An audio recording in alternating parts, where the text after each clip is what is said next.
All right, today we are going to deconstruct a process that has absolutely no room for error, a school bus evacuation. We're actually going to dive into the official safety procedure from Moa Salat in Qatar to really see what a flawless drill looks like from the inside out. Let's get right into it. So you see a bus like this, right? It's obviously designed with safety baked into every part of it. But the most important safety feature? It's not the steel frame or the flashing lights. It's the plan. So what exactly is supposed to happen when everyone needs to get off this bus, and fast? And that really is the big question today, isn't it? What does a perfect school bus evacuation actually look like? Well, the secret isn't about speed born from panic. It's all about an efficient, calm, and well-practiced procedure. And that, right there, is exactly why we practice. The whole point of a drill isn't to simulate fear. Not at all. It's about building this calm, confident muscle memory so that when it really, truly matters, everyone knows exactly what to do without even having to think about it. This one simple statement is the foundation for everything, and I mean everything that comes next. It's the very first thing the students hear, and it completely sets the tone for the entire drill. Every single action is built on this core idea: stay calm and listen. So, how do you maintain that calm? Well, you need clear leadership. This procedure outlines two absolutely key roles. You have the driver, who's in command inside the bus, running the whole evacuation. But the second those students are outside, the school aide takes over, managing them at the assembly point. Their roles are distinct, but they have to be perfectly in sync. Okay, so let's get into the nitty-gritty of the drill itself and see how this all comes together. It all kicks off with the driver.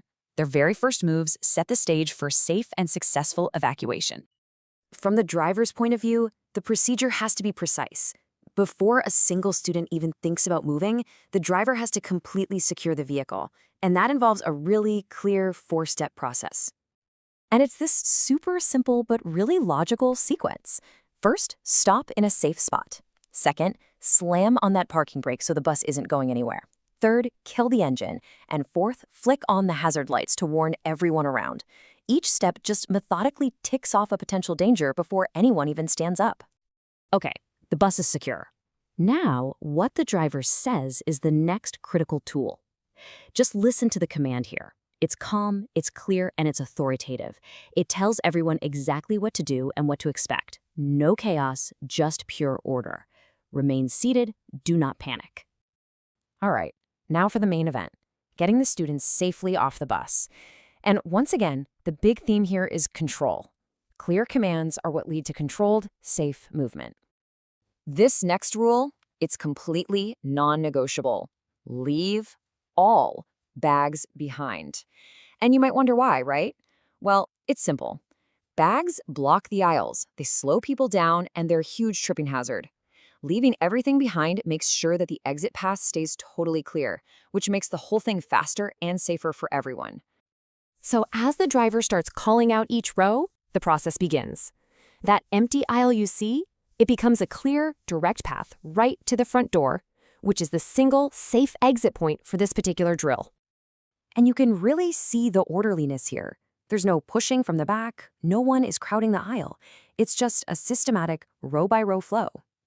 Now, it might sound a little counterintuitive, but this calm, controlled pace is actually way faster and a whole lot safer than some panicked free-for-all. And while all of this is happening, the driver is constantly repeating these super simple, direct commands. Each one is designed to prevent a common accident. Walk, hold the handrail, watch your step, no pushing. Simple, effective, and really easy for any kid to remember. Okay, so getting off the bus is really only half the battle. We're not done yet. This is where the school aide's role becomes absolutely critical. The focus immediately shifts to making sure every single student is safe and accounted for. The second a student steps off that bus, the school aide is right there, guiding them to a predetermined safe assembly point. The whole goal is to get them away from the bus and any potential danger, and, just as importantly, to keep them all together as a group. And that distance isn't random. The procedure calls for a minimum of 20 to 30 meters away from the bus. This creates a really important buffer zone. But wait, the driver's job isn't done. There's one final, absolutely vital step. The driver has to be the very last person to get off that bus. They do a complete sweep, checking under every seat, down the aisle, all the way to the back, to make 100% sure no one has been left behind. It's only after that physical check is totally complete that the driver gives this confirmation. Bus clear. It's such a simple phrase, but it's a huge signal. It means the first major phase of the evacuation is over and done successfully. So, the bus is clear. Now comes the final piece of the puzzle, the head count. First, the school aide gets all the students lined up quietly. Then they do the roll call, name by name, from an attendance list. This isn't just about counting heads. It's about confirming each specific child is safe. And finally, the aide reports back to the driver, closing the loop. So, after all of these very specific steps, what's the core message? I mean, how do you boil all of this down into something simple and memorable, especially for kids? The driver is the one who formally ends the drill. But notice how they maintain command right until the very end. The students stay under the school aide's watch. This just reinforces that whole structure of authority and safety until they are officially handed off.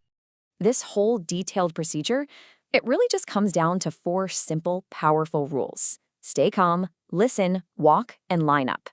Think about it. If a child can just remember those 4 things in a crisis, that knowledge could literally save a life. You know, a drill this meticulously designed shows a really deep commitment to safety. But it also gives us a powerful blueprint. The core principles, calm, clarity, and practice procedure, they're universal. And it kind of leaves us with a final thought.